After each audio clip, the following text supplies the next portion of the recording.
And we are back. Pokemon Black Hardcore Randomizer. The run continues here. We are making our way through Pinwheel Forest. After that second gym, we've got Meowth with all these fake out openers looking fantastic. And somebody forgot to heal as we get absolutely sniped and punished by the Espeon with that stab confusion. And Meowth falls. We were working on getting that Persian, and we would have went from the Klutz passive to a huge power Persian, which would have been ungodly. And it's just my fault, just too comfortable. We were almost through the forest, and I should have healed up, and we pay the price. Oh, alrighty, coming off our first casualty there, we run over to Route 4 for our first encounter, and it's going to be the Dark-type Poochyena here. He ends up with the Liquid Ooze passive, and if you can upgrade that to a Mighty Ena, it may or may not get the Snow Warning ability. That leads us to our third gym battle here against Berg, or Forest in this case. He's got 3 Pokemon, and he opens up with the Wigglytuff, the big, chunky, normal type. We answer with our Gardevoir, our star, to drop back with a Stab Confusion, doing great damage right there to start this fight. Get a little critical hit with the double slap. You don't love to see it, but we take it no problem as the Wigglytuff holds on with about 1 HP, gets a little bit of defense curl for the diet. The Hyper Potion comes down, healing up the big fluffy pink girl all the way to full, but we're just stabbing away here with the confusion. The double slap comes down. We tank that pretty decently as we get 4 hits, but the wish comes true on the side, healing us all the way back. The utility on the Gardevoir is not to be understated or underestimated here. However, we can't use confusion coming off of that disable, so another Hyper Potion comes down, and we are getting rid of Berg's healing options. So we are just going to go ahead and stall out on that as the defense curl comes down, but that is physical defense, not special. So Gardevoir is still in a really good spot here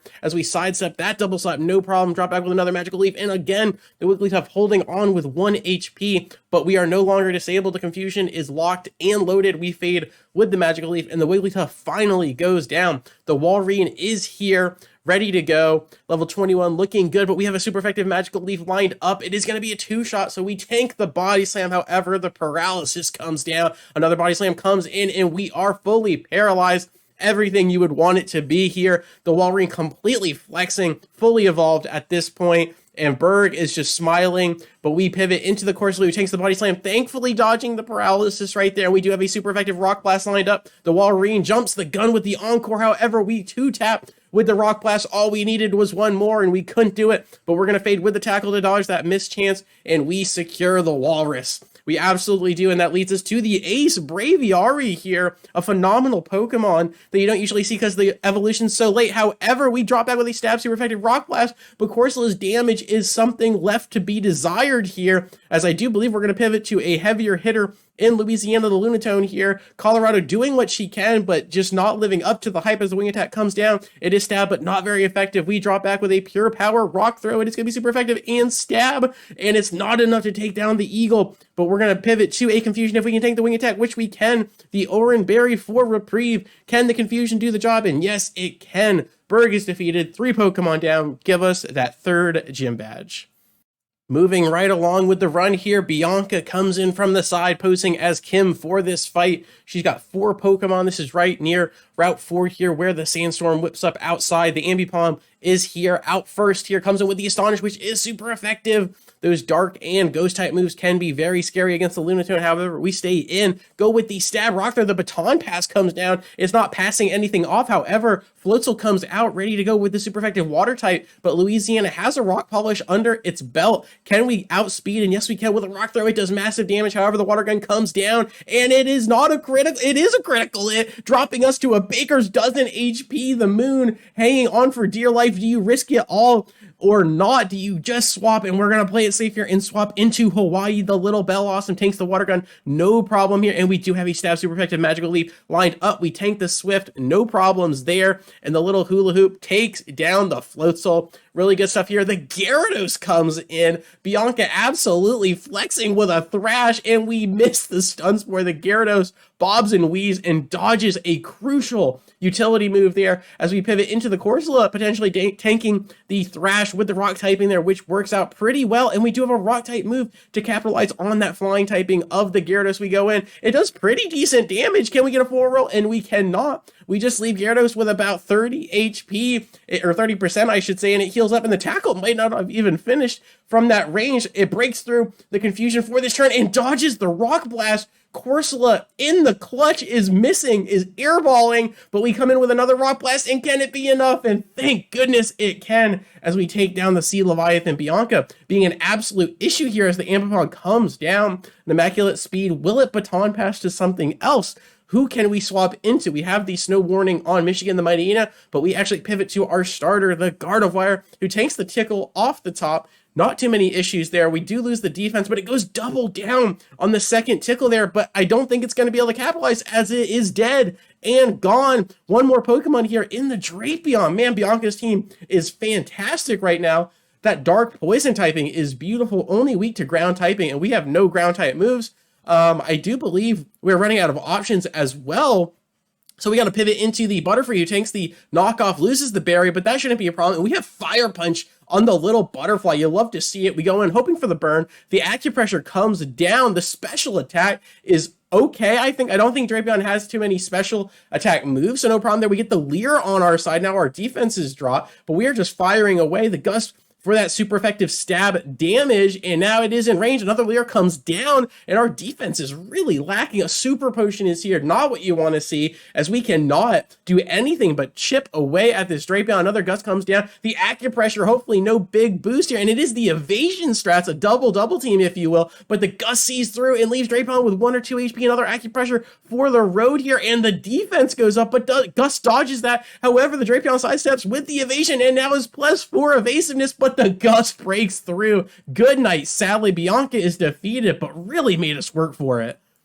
And it wouldn't be black and white if you didn't have a double rival battle right here, right now after the third gym. So Tristan or Charon comes down with 4 Pokemon of his own. And this one's going to be fought in the Sandstorm, adding to the fight. So we lead with the Lunatone, hoping to capitalize on that with the confusion lined up with a fadeaway crit on the opening Rosalia. A great start to this fight. I would love a nice smooth fight after that last Bianca one. And now the Simisage comes down threatening with probably a Seed Bomb or a very nice grass type move. So we really got to think about that. Corsola is definitely gone. Lunatone in trouble. So we pivot into Ohio, the Butterfree, who is 4 times not very effective to that Seed Bomb, which is really nice. However, buffeted by the Sandstorm is going to add up after a while. We have super effective flying options as well as the Fire Punch as well for a potential burn, which could be everything, keeping us safe. Fire Punch comes down. It is physical though, and it's not capitalizing on that special attack of the Butterfree. We take another Seed Bomb. The Simisage really bringing us down here in HP. The Wailord comes down, the big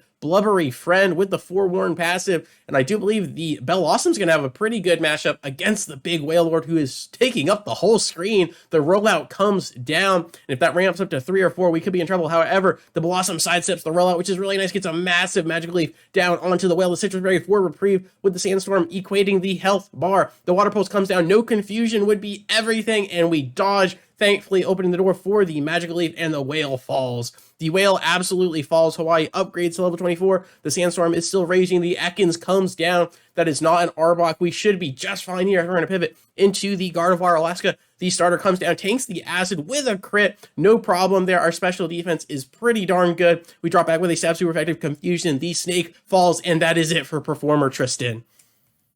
And then for our Desert Resort encounter, it is going to be the Glameow, the normal typing here. Secure it with the the Heal Ball, son of a... For our Desert Resort first encounter, it is going to be the Glameow. We're going to secure it with the Heal Ball here. It's going to end up with the Drizzle passive. And then for our Relic Castle first encounter, it is going to be the Heracross. She is working with the Solid Rock passive, which reduces damage from super effective moves, which is really cool. Secure it with the Pokeball and add it to the roster. And then for our Route 5 first encounter, it is going to be the tiny little Snorunt. I'm going to secure it with the Quick Ball, and it's going to end up with the Insomnia passive. And if we can get it to the Glalie, it may potentially end up with the Volt Absorb passive. And then for our Route 16 first encounter, it is going to be the Hoenn starter, the Torchic here. Drop back with the Ultra Ball and secure it. Its passive initially is going to be Quick Feet, but if we can get the Blaziken, it's going to get the Technician passive. Look out for that. For our Lost Lorn first encounter, it is going to be the fossil Pokemon Anorith. Drop back with the Ultra Ball and secure it. Its passive ability is going to be the Liquid Ooze, and then potentially Damp if we can get it to its evolution. That leads us to another fight against N here. Once you get off the Ferris wheel with him, he sends out his Croagunk to open up the fight, and we have our Heracross here lined up with a very nice moveset, coming with the Aerial Ace, which takes down the Croaking Frog right off the top. Makahita comes down afterwards, opens up with a nice Fake Out, a little bit of chip damage, but we have the super effective Aerial Ace lined up for him as well. Get another potential kill, and the Pansage comes down. This is just an absolute firing squad right now. Carolina, come home, as Hoppip comes down as well, and N chucks out 4 Pokemon that are all one-shot by one of the strongest bug types. You'll love to see it.